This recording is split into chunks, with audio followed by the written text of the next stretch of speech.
Welcome back. I'm Dr. Timothy McNiff, School Superintendent for the Archdiocese of New York, and with this presentation we'd like to share with you the specifics of how regionalization will become operational. Here is how we will try to accomplish that. We're going to take all of the schools and we're going to divide them into 10 regions. As the titles at the top of the slide indicate, we're looking from a school perspective as regions, and then we overlaid that on the right side of the screen with how that translates into the parish vicariates. That's the demarcation we do for our parishes in the Archdiocese. So you see 10 regions. Every region will vary in the number of schools and the neighboring parishes that will be supporting those schools. We've highlighted 3 of them in yellow for you to indicate those regions that will be our pilots. These are the regions that will actually go live with boards starting this September, and they will do so for a full year and then be followed by the other 7 regions for September of 13.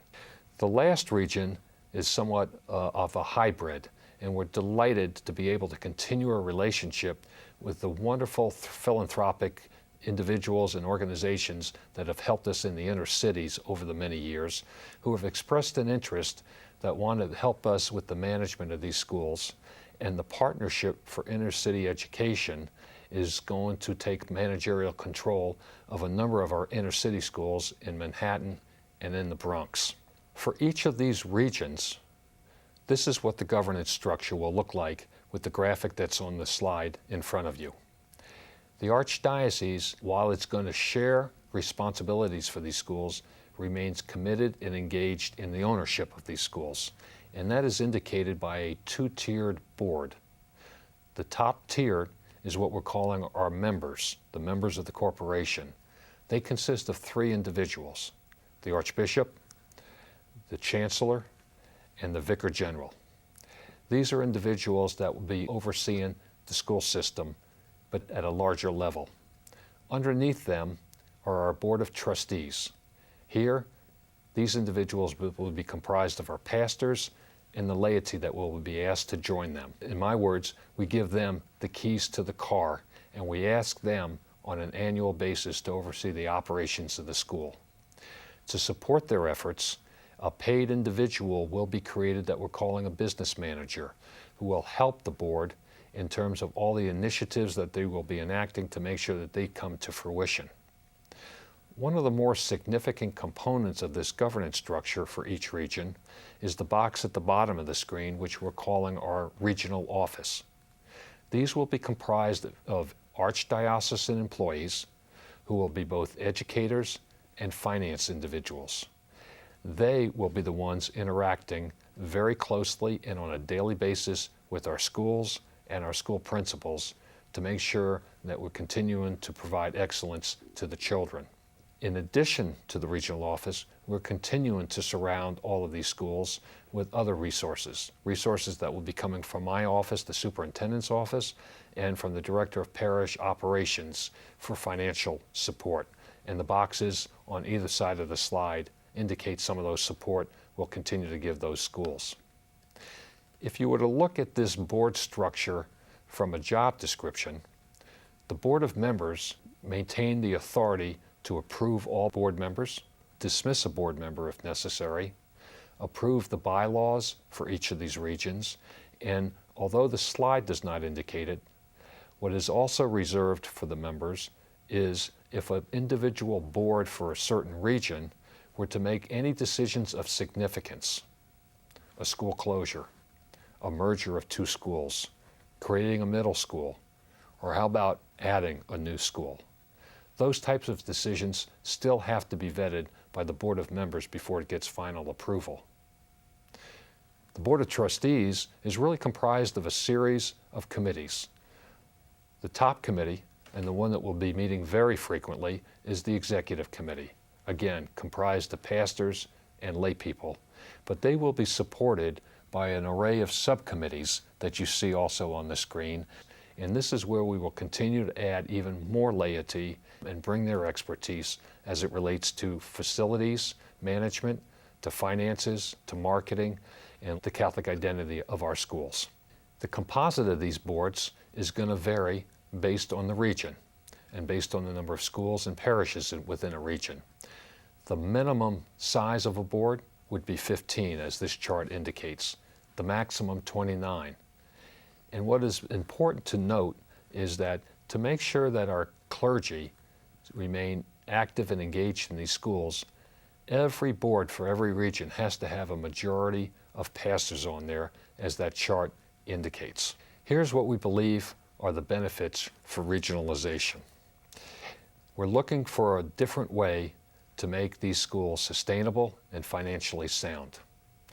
I should note that while we believe the vast majority of our schools will go into a region and answer to a new governance structure, we do recognize and continue to celebrate that we still have schools that can remain parish-based, and that the parish and that parish community has the ability to financially support those schools.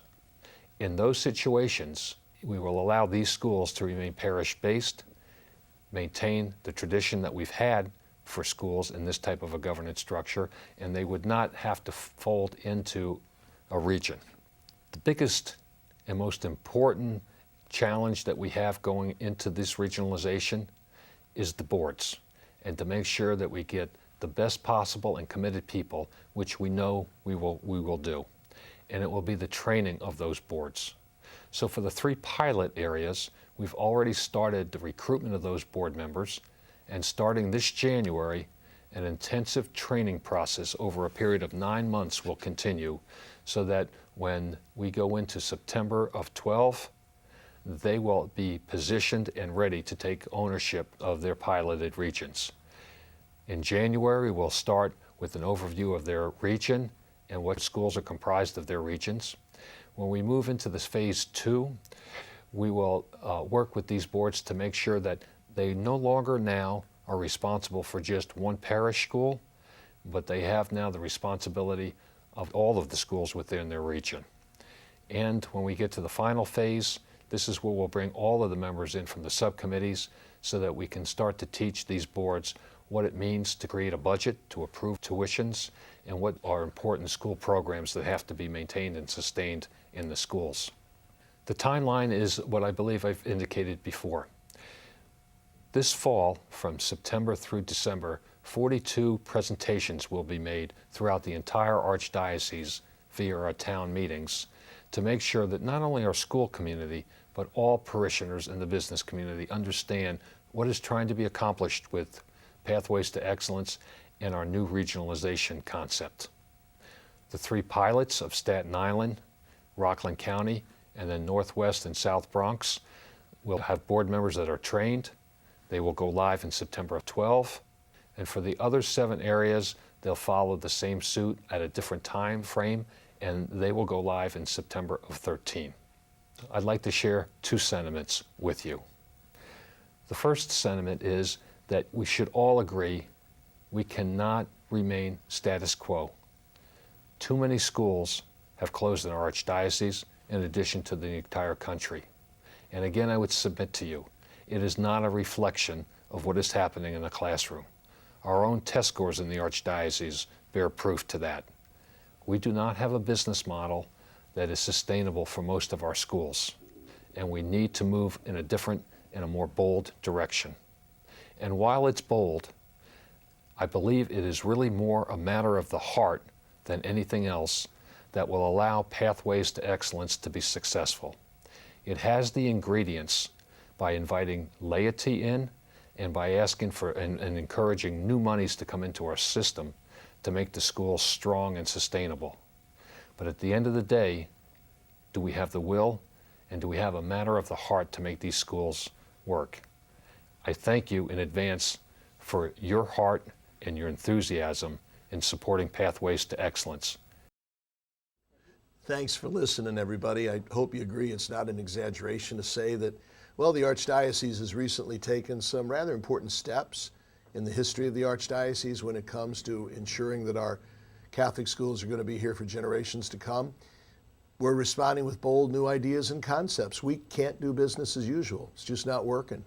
The involvement of our parishioners and our Catholic school families, together, of course, with our pastors, administrators, principals, and teachers, is at the very heart of this regionalization process. You're going to have the opportunity to even offer more input and participate in the process, and we sure look forward to hearing your thoughts and ideas. You have my promise that we're going to work tirelessly to keep our schools vibrant and sustainable, where our kids are our first priority. We're not in this to cut back on Catholic schools. We're in it to strengthen them and expand them. Thanks for what you do, and God bless you and your families.